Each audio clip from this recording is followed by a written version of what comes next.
Hello people, welcome back to my channel. In the last video we saw what was the sigmoid function. So in that we had a problem of vanishing gradient and we could only represent the output function in two different ranges, that is between 0 and 1, that is probability values. But what if our application or problem domain requires that we have to extend our limit from 1 to -1? Well, for that case we can mainly go with tanh activation function. So the H in tanh stands for hyperbolic. So some people call it as hyperbolic, or like I say it as hyperbolic, so it's up to you. So pardon me if I'm just pronounce this particular term as wrong. So well, this tanh comes from geometrical interpretation. So if you have your output, say Z, so if you represent tan H of Z, so it is nothing but your sine H of Z upon cos H of Z. That is hyperbolic function. So you have your unit, you compute your linear part. So say you have your biases B for W0, then you have W1, W2, X2 and X1. You compute your linear part W0 plus W1 X1 plus W2 X2, and then comes here your tan H function, tan H of Z, and it gives you some output at the output layer. If you have a large pool of networks, after all computations it will give you the OL output, or in fact your Y predicted. So in mathematically, how does it look? Tan H of Z looks like e raised to minus Z minus e raised to Z minus e raised to minus Z upon e raised to Z plus e raised to minus Z.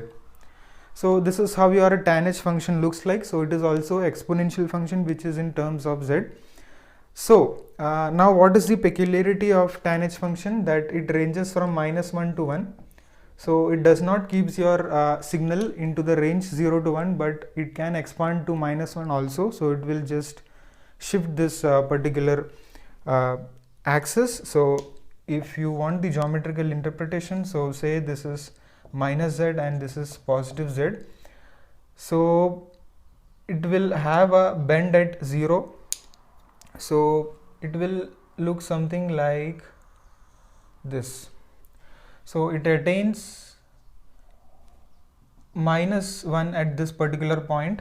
So where tan of minus infinity is -1 and tan of positive infinity is 1, and this is your axis. So for this particular tan H function you have this geometrical interpretation.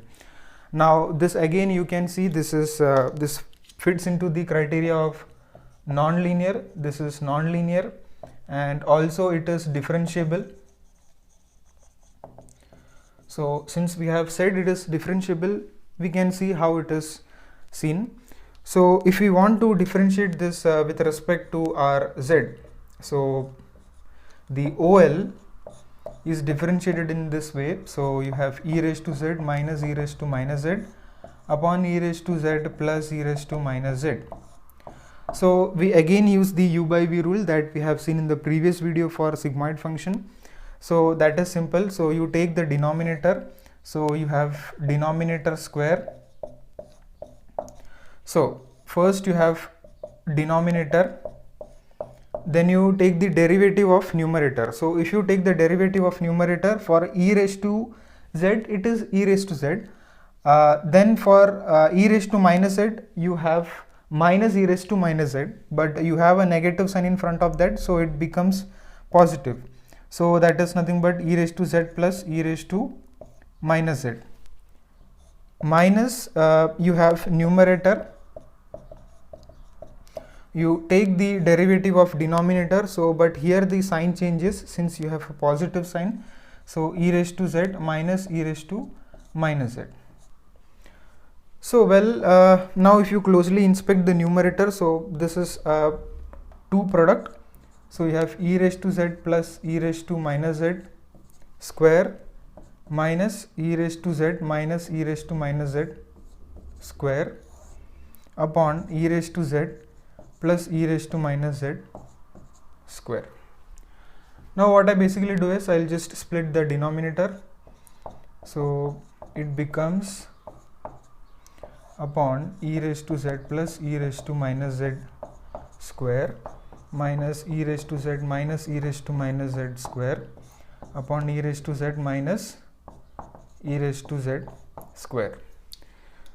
This 2 just cancels out, so that becomes 1. So you have 1 minus.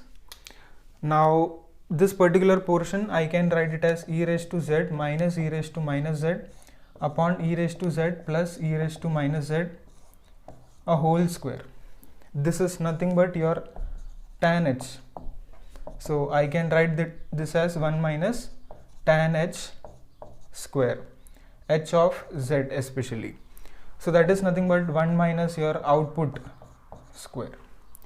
So this is the differentiative of your tan h function. So if you want to see the geometrical interpretation, so how it basically looks like is, you have this particular scale minus z to z, you have 1, then you have a 0.5, and then you have your minus 1.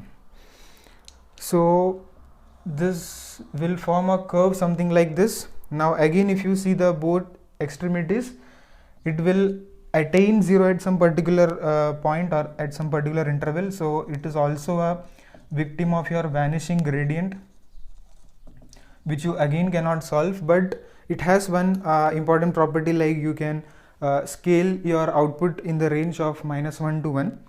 Now you can see the particular sin h and cos h functions. This essentially came from the Euler's constant, that is nothing but Euler's constant. So again, some people call it as Euler's constant. I call it as Euler's constant because this is a scientist from Germany. So here we pronounce it as Euler for EUI. So that is a different story. So well, Euler's constant or Euler's constant is given for these two functions. So if you want to see how this sin h is written is, so I'll just write this here.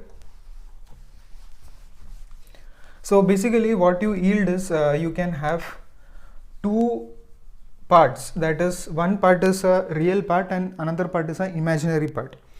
So if you have sin h of z, that is given as e raised to iz minus e raised to minus iz upon 2i, and for cos hz you have e raised to iz minus, or this is plus, minus iz upon 2. So now when you take the ratio of these two, sin hz upon cos hz, you can achieve that is tan hz is minus I tan h of iz.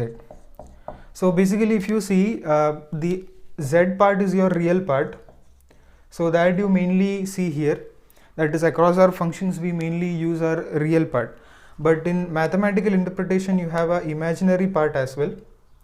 So if you want to visualize this particular thing, that is real part and imaginary part in 3 dimensions, so in 2 dimension we saw that is this particular function, so that was with respect to our z.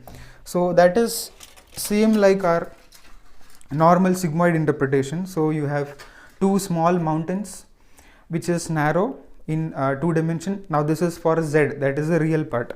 But now what you have is you have an imaginary part as well, so which has a much larger mountain which looks something like this. So it is very much broader from the top, which is compared to your normal other small function. So this is the real part. So but for computation we don't mainly use our imaginary part, we just go with the real part, and that is sufficient for our calculation. So well, that was all regarding the tan h function in activation functions for deep learning. So hope you guys enjoyed this video. If you got educated this video, please do like, share, comment, and if you are new to this channel, please consider subscribing. Thank you very much for watching this video.